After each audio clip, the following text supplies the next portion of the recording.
directeur général de CETACE. Ma première question, on voit quand on regarde les statistiques que, par exemple, la détresse est plus grande chez les 18-24, que d'une année à l'autre, ça semble augmenter quand on regarde les chiffres. Est-ce que vous, par exemple, vous avez davantage d'appels ou ça ne suit pas la même courbe?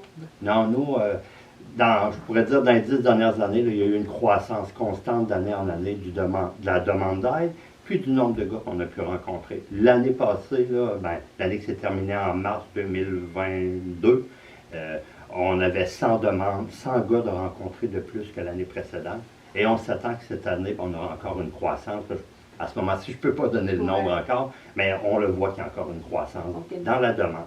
Êtes-vous capable de dire que les hommes ont déjà tendance à peut-être un peu plus à aller chercher de l'aide, un peu plus facile pour eux de faire ce move-là? J'oserais pas me rendre jusque-là, dans le sens que c'est plus facile. Par contre, oui, la publicité, elle augmente, le fait de demander de l'aide. Il y a même une pub télé associée un petit peu au risque de suicide qui circule actuellement. C'est tous des éléments positifs pour favoriser le fait de demander de l'aide. L'offre de services, notre capacité à rencontrer des gars, elle a augmenté aussi. Et on sort d'une pandémie où il s'est vécu beaucoup de difficultés. Puis les gens, souvent, ont tenu le fort pendant la période. Là, on est plus dans une période de relâchement. Et là, on voit les effets, on voit les difficultés, puis ça contribue à l'augmentation de la demande aussi. Je vais vous faire répéter un peu ce que vous avez dit tantôt. Pas de problème. Quand est-ce qu'il faut demander de l'aide? Le plus tôt possible. Dans le fond, demander de l'aide, c'est dès qu'on voit qu'on vit des difficultés. Oui, on peut essayer un petit peu de s'en sortir. Le problème qu'on a souvent comme gars, c'est qu'on n'essaie pas juste un petit peu, on essaie trop longtemps de s'en sortir seul. On revit les mêmes échecs, on revit les mêmes difficultés, puis on hésite toujours à aller demander de l'aide. Beaucoup de ces éléments-là sont liés au fait que les hommes ne savent pas où demander de l'aide. Fait que le choix du 8 à 1, info sociale comme lieu d'appel, ça simplifiait la demande. Puis c'est toute problématique confondue. Autant dans l'info sociale, c'est plus santé mentale ou autres difficultés.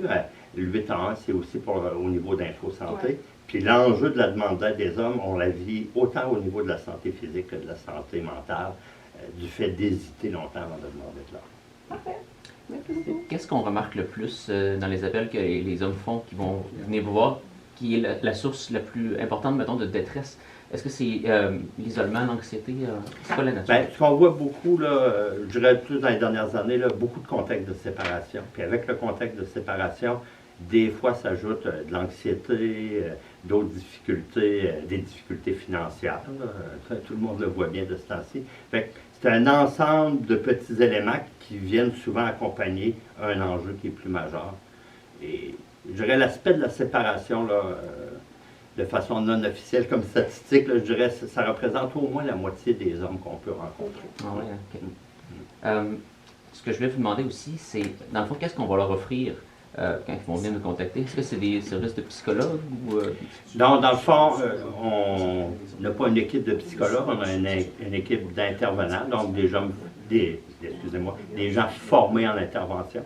Puis cette idée-là, c'est vraiment donner de l'écoute, aider les gars à se re-questionner, les amener à faire des choix plus appropriés par rapport aux enjeux qu'ils peuvent vivre dans ces moments-là. Super, bien merci. Ça m'a fait plaisir.